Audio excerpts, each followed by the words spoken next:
कभी सोचा है कि जब कोई और जम्भाई लेता है तो हमें भी जम्भाई क्यों आ जाती है? या कोई पुराना गाना सुनते ही हम कैसे सालों पुरानी यादों में खो जाते हैं? देखिए, ये सिर्फ कोई दिलचस्प सवाल नहीं है। ये मनोविज्ञान यानी साइकोलॉजी के सवाल हैं। और साइकोलॉजी कोई जादू टोना नहीं, बल्कि एक प्रॉपर विज्ञान है जो हमारे अनुभवों, हमारे व्यवहार और हमारी दिमागी प्रक्रियाओं को एक सिस्टमैटिक तरीके से समझने की कोशिश करता है। तो असली सवाल ये उठता है, मनोवैज्ञानिक हमारे मन और व्यवहार की इन उलझी हुई पहेलियों को सुलझाने के लिए आखिर करते क्या हैं? वो कौन से तरीके अपनाते हैं? तो चलिए आज इसी सफर पर चलते हैं और देखते हैं कि किसी के बर्ताव को एक वैज्ञानिक नजरिए से समझने का प्रोसेस असल में होता कैसा है।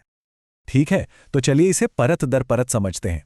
किसी भी दूसरे विज्ञान की तरह साइकोलॉजी का भी एक साफ मिशन है, और ये मिशन 5 लक्ष्यों यानी 5 गोल्स पर टिका है, जहां हर अगला कदम पिछले कदम पर ही बनता है।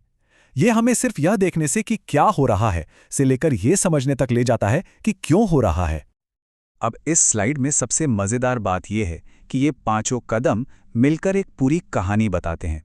चलिए एक उदाहरण लेते हैं। मान लीजिए कोई रिसर्चर बच्चों के गुस्से पर स्टडी कर रहा है, तो पहला कदम होगा वर्णन, यानी बच्चा कब और कैसे गुस्सा दिखाता है इसका पूरा ब्यौरा लेना। दूसरा है पूर्वकथन, क्या खिलौना छीनने जैसी किसी खास सिचुएशन में बच्चा गुस्सा करेगा। तीसरा और सबसे जरूरी कदम है व्याख्या, गुस्से का कारण क्या है, क्या ये ध्यान खींचने का एक तरीका है। और एक बार कारण पता चल जाए तो चौथा कदम आता है नियंत्रण, मतलब बच्चे को अपनी भावनाओं को जाहिर करने के बेहतर तरीके सिखाना।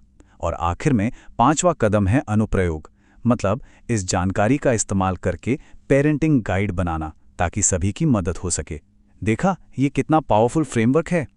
तो अब जब हम ये जान गए हैं कि साइकोलॉजी का क्यों क्या है, यानी उसके लक्ष्य क्या हैं, तो चलिए अब कैसे पर चलते हैं। देखिए, मनोवैज्ञानिक सिर्फ अंदाजा नहीं लगाते, वो एक व्यवस्थित स्टेप बाय स्टेप तरीका अपनाते हैं जिसे वैज्ञानिक विधि या साइंटिफिक मेथड कहते हैं। और इसी से ये पक्का होता है कि उनके जो भी नतीजे हैं वो भरोसेमंद हैं, ना कि सिर्फ उनकी अपनी राय। ये जो 4 स्टेप वाला प्रोसेस है ना, ये किसी भी रिसर्च की रीढ़ की हड्डी है। ये एक सवाल से शुरू होता है, जैसे क्या सोशल मीडिया के ज्यादा इस्तेमाल से नींद पर असर पड़ता है। फिर रिसर्चर बहुत ही सिस्टमैटिक तरीके से डेटा इकट्ठा करते हैं, हो सकता है सर्वे या इंटरव्यू के जरिए। इसके बाद वो उस डेटा को एनालाइज करते हैं और एक नतीजे पर पहुंचते हैं। और सबसे जरूरी बात, यह प्रोसेस यहां खत्म नहीं होता। ये कुछ एक जासूस के केस सुलझाने जैसा है, जहां हर सुराग एक नए सवाल को जन्म देता है और ज्ञान की ये खोज हमेशा जारी रहती है। किसी भी वैज्ञानिक जांच के दिल में होती है परिकल्पना, या जिसे हम हाइपोथेसिस कहते हैं। ये सिर्फ एक तुक्का नहीं है, ये एक सोचा समझा अंदाजा है, एक ऐसा स्टेटमेंट जिसे टेस्ट किया जा सकता है। ये एक भविष्यवाणी की तरह है जो रिसर्चर को रास्ता दिखाती है। जैसे इस उदाहरण में हाइपोथेसिस साफ साफ कह रही है कि टीवी पर हिंसा देखने और बच्चों के आक्रामक व्यवहार में एक सीधा कनेक्शन है।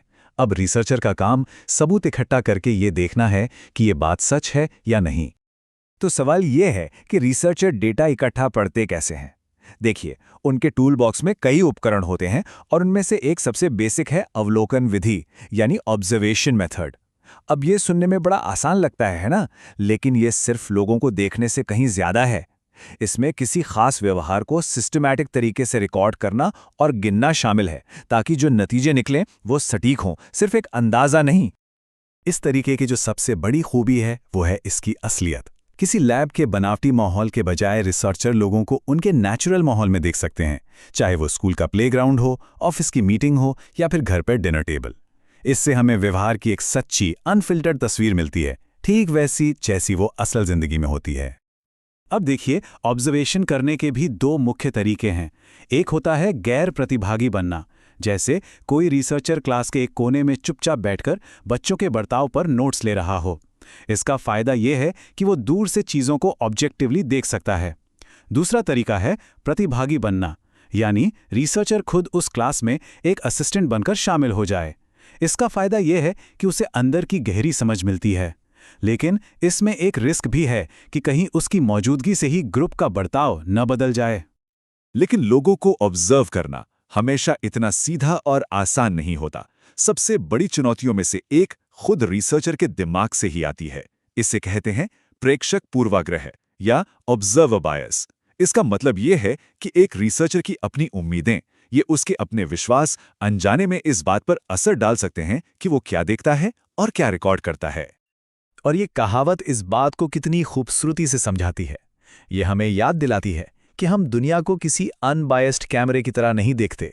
हमारे अपने तजुर्बे और हमारी मान्यताएं एक फिल्टर की तरह काम करती हैं। एक अच्छा मनोवैज्ञानिक इस बायस के बारे में जानता है और इससे बचने के लिए कदम उठाता है। जैसे वो एक से ज़्यादा लोगों से ऑब्जर्व करवाते हैं और फिर उनके नोट्स मिलाते हैं, या फिर वो एक बहुत ही स्पेसिफिक चेकलिस्ट का इस्तेमाल करते हैं ताकि अपनी तरफ से कुछ भी जोड़ने की गुंजाइश ही ना रहे। तो हमने मनोविज्ञान के मिशन से लेकर इसके तरीकों और इसकी चुनौतियों तक का एक छोटा सा सफर तय किया है। चलिए अब जो भी मुख्य बातें हैं उन्हें एक साथ समेट लेते हैं। तो याद रखने वाली सबसे जरूरी बात यह है कि मनोविज्ञान इंसानी व्यवहार को समझने के लिए एक अनुशासित वैज्ञानिक रास्ता अपनाता है। ये सिर्फ यूं ही किए गए ऑब्जर्वेशंस का कलेक्शन नहीं है, बल्कि एक डिसिप्लिन जांच है जिसका मकसद हमारे मन और हमारे कामों के बारे में भरोसेमंद जानकारी हासिल करना है। और ये सब हमें एक आखिरी सोचने पर मजबूर करने वाले सवाल पर लाकर छोड़ देता है।